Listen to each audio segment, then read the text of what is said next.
চোখে আলো নেই, কিন্তু হৃদয়ে আছে হাজার রঙের এক পৃথিবী। দৃষ্টি প্রতিবন্ধী শিক্ষার্থীরা দেখিয়ে দিয়েছে অন্ধকার মানেই থেমে যাওয়া নয়, সকলের সামান্য সহযোগিতাই পারে তাদের আগামীকে উজ্জ্বল করে তুলতে। দর্শক, সিলেটের জিডিএফ ডিকেএফ দৃষ্টি প্রতিবন্ধী বিদ্যালয়ের শিক্ষার্থীদের নিয়ে বিস্তারিত জানাচ্ছেন স্টাফ রিপোর্টার আশরাফুল ইসলাম ইমরান।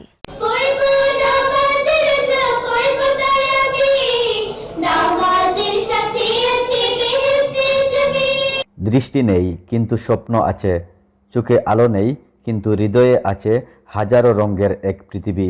দৃষ্টি প্রতিবন্ধী শিক্ষার্থীরা দেখিয়ে দিয়েছে অন্ধকার মানেই থেমে যাওয়া নয়, প্রতিকূলতার দেয়াল ভেঙে জ্ঞান, সাহস আর আত্মবিশ্বাসকে সঙ্গে নিয়ে এগিয়ে যেতে চায় তারা।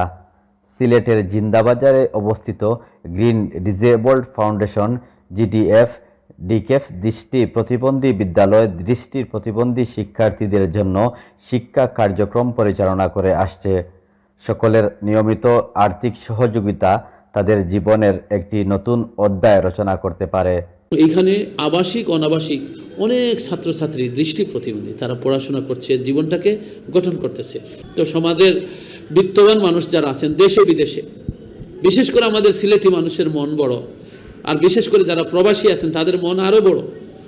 তো আমি তাদের কাছে আকুল আবেদন জানাবো, এই প্রতিষ্ঠানকে এগিয়ে নিয়ে যাওয়ার জন্য আপনারা একটু সহযোগিতা করবেন।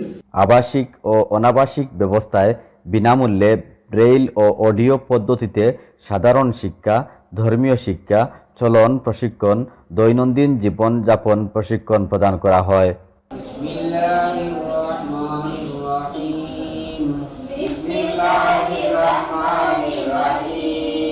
আবাসিক শিক্ষার্থীদের জন্য শিক্ষা উপকরণ, টিউশন ফি, আবাসন, খাদ্য, পোশাক, প্রসাধনী ও চিকিৎসা সুবিধা সম্পূর্ণ বিনামূল্যে নিশ্চিত করা হয়। সংগঠনের সদস্যদের অনুদান এবং সমাজের দানশীল ব্যক্তি ও প্রতিষ্ঠানের ক্ষুদ্র ক্ষুদ্র সহযোগিতায় কষ্টসাধ্যভাবে পরিচালিত হচ্ছে এ মহৎ কার্যক্রম। শিক্ষা কার্যক্রমের জন্য জাকাতের অর্থ গ্রহণ করা হয়। প্রতিষ্ঠানটির নির্বাহী পরিচালক বায়েজিদ খান দেশ বিদেশের সকলের আর্থিক সহযোগিতা কামনা করেছেন। দেশে এবং বিদেশে সকলে দান অনুদানের মাধ্যমে এই বিদ্যালয় পরিচালনা করা হয়। এটি পরিচালনা করতে গিয়ে আমরা আর্থিক সংকটে ভুগছি। এই প্রতিষ্ঠানটুকু এগিয়ে নিয়ে যাওয়ার জন্য আমি দেশে বিদেশে সকলকে বিনীতভাবে অনুরোধ করছি, আপনারা যেন আপনাদের সাহায্য সহযোগিতার হাত এই প্রতিষ্ঠানের দিকে প্রসারিত করেন এবং এগিয়ে আসেন। আসুন তাদের জন্য আলো হয়ে দাঁড়াই, তাদের স্বপ্ন পূরণের সঙ্গী হই। সকলের সামান্য সহযোগিতাই পারে তাদের আগামীকে উজ্জ্বল করে তুলতে। Ashraful Islam Imran, channel S news, Sylhet.